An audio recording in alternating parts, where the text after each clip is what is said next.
Hello students, welcome to this video. आज के इस वीडियो में हम क्लास 12th का चैप्टर number 10 microbes in human welfare को स्टार्ट करने वाले हैं। तो चलिए जानते हैं सबसे पहले हम माइक्रोब्स के बारे में। तो ऐसे लिविंग ऑर्गेनिजम्स जो हमें नेक्ड आइज से नहीं दिखते हैं तो उसको हम माइक्रो ऑर्गेनिजम्स कह देते हैं। माइक्रो ऑर्गेनिजम्स ऐसा नहीं है कि एक ही किंगडम के अंदर है। ये जैसे कि हमने पढ़ा हुआ है जो R.S. विटेकर का 5 किंगडम क्लासिफिकेशन था, तो उसके अंदर उसने एनिमल्स को 5 किंगडम्स में दिया था। सबसे पहले मोनेरा, प्रोटिस्टा, फंजाई, प्लांट और एनिमेलिया। तो इसमें अगर हम बात करें कि माइक्रोब्स कहाँ पाए जाते हैं, तो आपके जो मोनेरा हैं इसके अंदर आपको पता है बैक्टीरिया और आर्की बैक्टीरिया होते हैं जो कि माइक्रो ऑर्गेनिजम्स हैं। प्रोटिस्टा भी क्या होते हैं, यूनिसेलुलर यूकैरियोटिक ऑर्गेनिजम्स, इसके अंदर भी माइक्रो ऑर्गेनिजम्स मिलते हैं। फंजाई के अंदर कुछ एक यूनिसेलुलर फंजाई होती हैं, जैसे कि आप समझते हैं सैक्रोमाइसिस सर्विसाई यीस्ट बोलते हैं, वो माइक्रो ऑर्गेनिजम्स हैं। प्लांट्स के केस में तो प्लांट्स में ज़्यादातर आपको बड़ी साइज़ के ही मिलते हैं, लेकिन कुछ माइक्रोस्कोपिक प्लांट्स भी पाए जाते हैं। एनिमल्स आपको ज़्यादातर बड़ी साइज़ के मिलते हैं, वहाँ पर इतने माइक्रोस्कोपिक नहीं मिलते हैं। तो आपके जो इस चैप्टर के अंदर जो ज़्यादातर एग्जांपल दिए गए हैं वो मेनली मोनेरा किंगडम से हैं और फंजाई किंगडम से हैं, यानी बैक्टीरिया और फंजाई से आप इसके चैप्टर में पढ़ने वाले हैं माइक्रो ऑर्गेनिजम्स को। एक्चुअल में हम समझते क्या हैं, जैसे कि माइक्रो ऑर्गेनिजम्स जो हैं वो जब हम नाम सुनते हैं तो हमारे दिमाग में एक ही ख्याल आता है कि माइक्रो ऑर्गेनिज़म तो सिर्फ हमारा हार्म ही करते हैं, हमारे डिजीज़ को ही कॉज करते हैं। लेकिन ऐसे बहुत सारे फंक्शंस हैं, ऐसे बहुत सारे प्रोसेस हैं जिनके जो कंप्लीट करने के लिए माइक्रोब्स की रिक्वायरमेंट होती है। हमारे बॉडी के अंदर भी बहुत सारे माइक्रोब्स प्रेजेंट हैं जो हमारे लिए बेनिफिशियल हैं, जैसे कि आपके गट के अंदर, आपके पेट में बहुत सारे ऐसे बैक्टीरिया हैं जो कि हमारी डाइजेशन को इम्प्रूव करते हैं। तो इस चैप्टर में हम वही जानने वाले हैं कि ऐसे कौन से माइक्रो ऑर्गेनिजम्स हैं, ऐसे कौन से माइक्रो ऑर्गेनिजम्स के द्वारा किए जाने वाले प्रोसेस हैं जो कि आदमी के लिए बेनिफिशियल हो सकते हैं।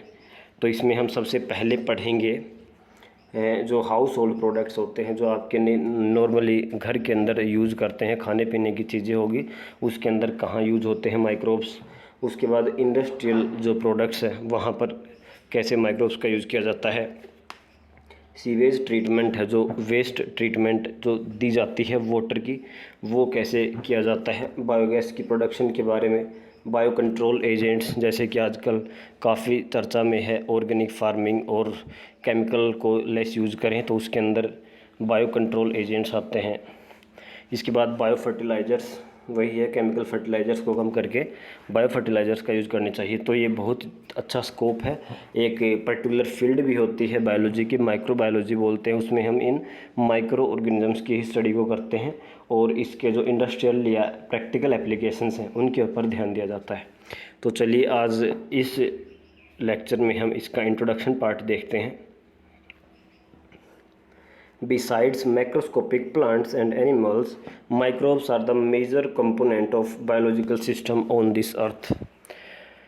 तो यदि हम बात करें कि अर्थ के ऊपर माइक्रोब्स का रोल क्या है, तो इनडायरेक्टली हम ये कहेंगे कि अर्थ के ऊपर लाइफ जो पॉसिबल है, या हम कहेंगे जो लिविंग कंडीशन जो पॉसिबल हैं वो माइक्रो ऑर्गेनिजम्स के द्वारा ही पॉसिबल हैं।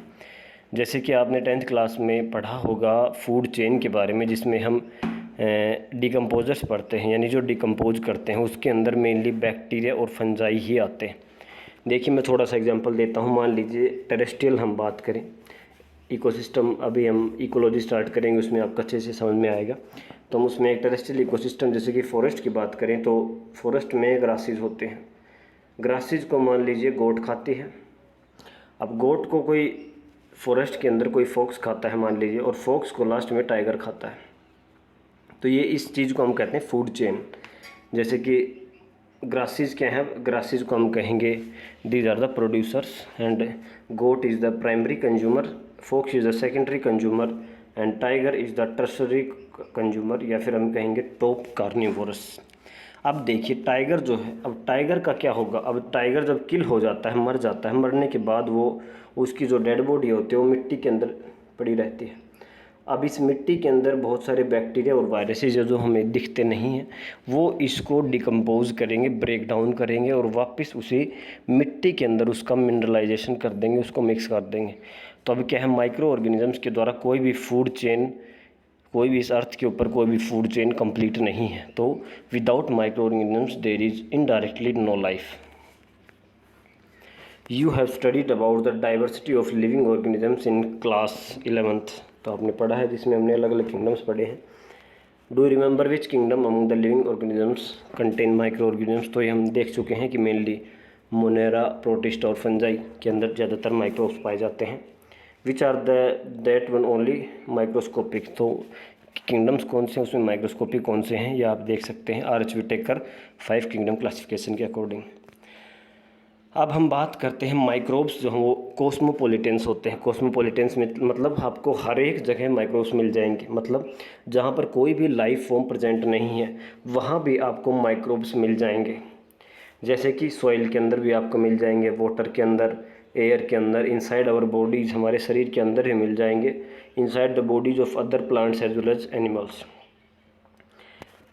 इसके साथ साथ माइक्रोब्स ऐसी जगह भी मिल जाते हैं जहाँ पर कि कोई भी लाइफ फॉर्म प्रेजेंट नहीं है। इसीलिए माइक्रो ऑर्गेनिजम्स को हम एक्सट्रीमोफाइल्स कहते हैं। एक्सट्रीमो मतलब एक्सट्रीम कंडीशंस, फाइल्स मतलब लविंग, जिनको एक्सट्रीम कंडीशंस अच्छी लगती हैं। इसके अंदर अलग अलग बैक्टीरिया होते हैं, फंजाई होती हैं, जो कि मान लीजिए कोई हाई टेम्परेचर के ऊपर पाया जाता है, उसको हम थर्मोफाइल्स कह देते हैं।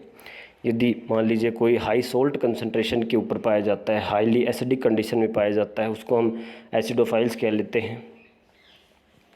तो ऐसे अलग अलग जो हैं वो बैक्टीरिया और वायरसेस, माइक्रो ऑर्गेनिजम्स पाए जाते हैं जो कि एक्सट्रीम कंडीशन में पाए जाएंगे। जैसे कि इनसाइड डीप थर्मल वेंट्स, जहाँ पर मान लीजिए कोई वोल्केनिक इरप्शन हुई है, वहाँ पर ये पा सकते हैं।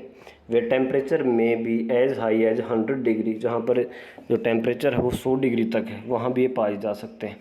Under the layers of snow, मतलब जहाँ टेम्परेचर बहुत कम है, बर्फ़ के 100 मीटर्स थिक अंदर तक भी पाए जा सकते हैं। एसिडिक एनवायरनमेंट्स में पाए जा सकते हैं। अब देखिए माइक्रोब्स को हम डाइवर्स होते हैं, मतलब बहुत ज़्यादा डाइवर्सिटी होती है इनमें। इसके अंदर आपको प्रोटोजोआ भी मिल सकते हैं, बैक्टीरिया, फंजाई, माइक्रोस्कोपिक एनिमल्स होते हैं और प्लांट वायरसेस भी होते हैं। उसके बाद वायरोइड्स एंड प्रियोन्स, जो आपने प्लस वन में क्लासिफिकेशन में पढ़ा था, ए सेलुलर जो ऑर्गेनिजम्स होते हैं, आर प्रोटीनिशियस इन्फेक्शन एजेंट्स। तो ये सभी माइक्रो ऑर्गेनिजम्स के अंदर आते हैं, सभी protozoa, Monera, bacteria, fungi, microscopic animals होगी, वायरसेस, वायरोइड्स एंड प्रियोन्स, जो कि इन्फेक्टियस होते हैं, मेनली हार्म करते हैं। तो ऐसे ही कुछ माइक्रोब्स की जो डायग्राम है वो आपको नेक्स्ट पेज पर दिखाए गए हैं। Microbes like bacteria and fungi can be grown nutritive media to form colony. अब समझिए, सबसे पहले समझते हैं कि हम अगर आप हायर क्लासेस में जाएंगे तो हम जब रिसर्च प्रोजेक्ट चलते हैं तो उसमें हम बैक्टीरिया वायरसेस की ग्रोथ करते हैं, बैक्टीरिया फंजाई की ग्रोथ करते हैं। तो उसमें एक पेट्री प्लेट होती है, जैसे कि प्लेट लाइक होती है, कांच का होता है वो, उसके अंदर हम मीडियम डालते हैं जिसको हम अब बोल रहे हैं न्यूट्रिटिव मीडिया। न्यूट्रिटिव मीडिया आप समझ सकते हैं कि बैक्टीरिया या फंजाई के लिए जो खाना है वो उसके अंदर होता है। तो अगर हमें जहाँ पर बैक्टीरिया, वायरसेस या फिर माइक्रो ऑर्गेनिजम्स की ग्रोथ करनी है तो उसको सबसे पहले हमें खाना देना होगा ताकि उसकी ग्रोथ हो। फिर उसके बाद वो मल्टीप्लाई करेंगे। मान लीजिए शुरू में यहाँ पर एक वायरस था, मान लीजिए, नहीं वायरस नहीं, आप एग्जांपल के लिए समझिए कि यहाँ पर शुरू में एक बैक्टीरिया था। अब उस बैक्टीरिया ने यहाँ से न्यूट्रिशन लिया इस मीडिया से, जिसको हम न्यूट्रिटिव मीडिया कहते हैं, जिसमें आप मेनली अगार डालते हैं।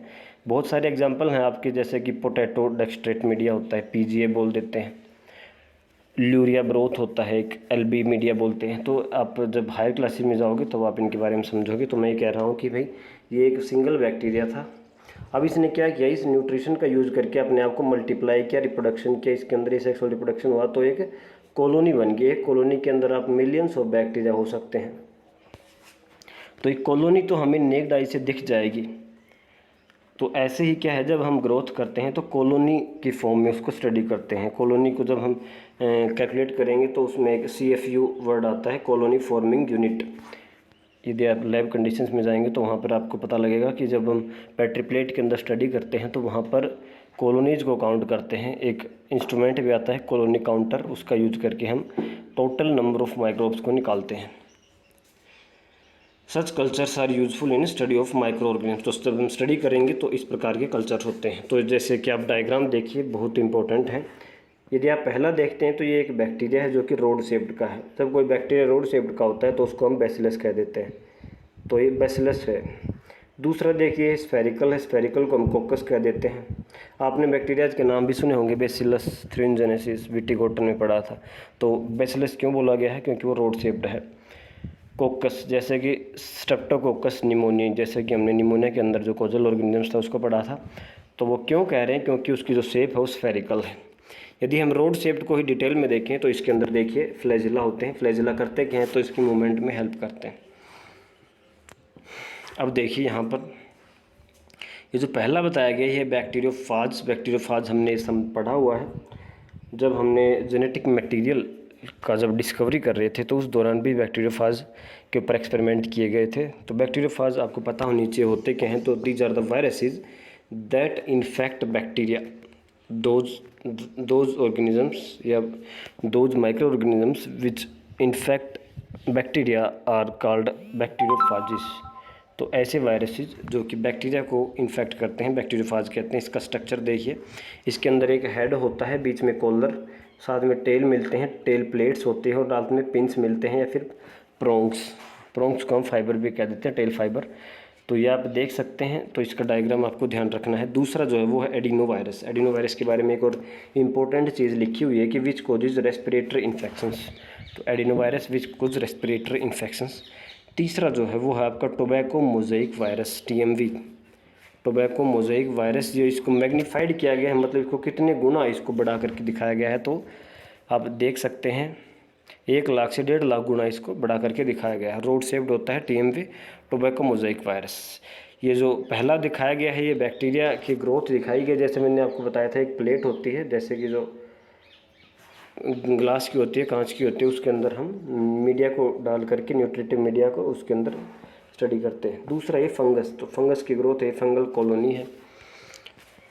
अब देखिए in chapter 8 you have read the microbes cause a large number of disease in human beings. तो हमने जो चैप्टर 8 है ह्यूमन हेल्थ एंड डिजीज, उसमें हमने जाना था कि भाई जो पैथोजेंस होते हैं, जो ऐसे माइक्रो ऑर्गेनिज्म जो कि डिजीज करते हैं, उनको पैथोजन बोला था। और पैथोजन बहुत सारे हैं जो कि अलग अलग डिजीज करते हैं आदमी के अंदर। They also cause disease in animals and plants, plants और एनिमल्स में भी करते हैं। But this should not make you think that all the microbes are harmful. तो इसका मतलब ये नहीं है कि सभी जो माइक्रो ऑर्गेनिजम्स है वो हार्मफुल होते हैं। Several micro organisms are useful to man in diverse ways. बहुत सारे जो हैं वो फ़ायदेमंद होते हैं, बहुत सारे हेल्प करते हैं। Some of the most contribution of the microbes of human welfare are discussed in this chapter. तो आगे इसमें हम अलग अलग फील्ड्स के अंदर हम स्टडी करेंगे, जैसे कि हाउस होल्ड हो गया, इंडस्ट्रियल प्रोडक्ट हो गया, हेल्थ केयर हो गया, एग्रीकल्चर हो गया। तो ये बहुत ही अच्छी फील्ड भी है। यदि कोई इसी का रिसर्च में इंटरेस्ट है तो इसमें काफ़ी अच्छा स्कोप है और इंटरेस्टिंग चीज़ है। तो नेक्स्ट वीडियो में हम हाउस होल्ड प्रोडक्ट्स और इससे अगले वाला इंडस्ट्रियल प्रोडक्ट्स के बारे में पढ़ेंगे।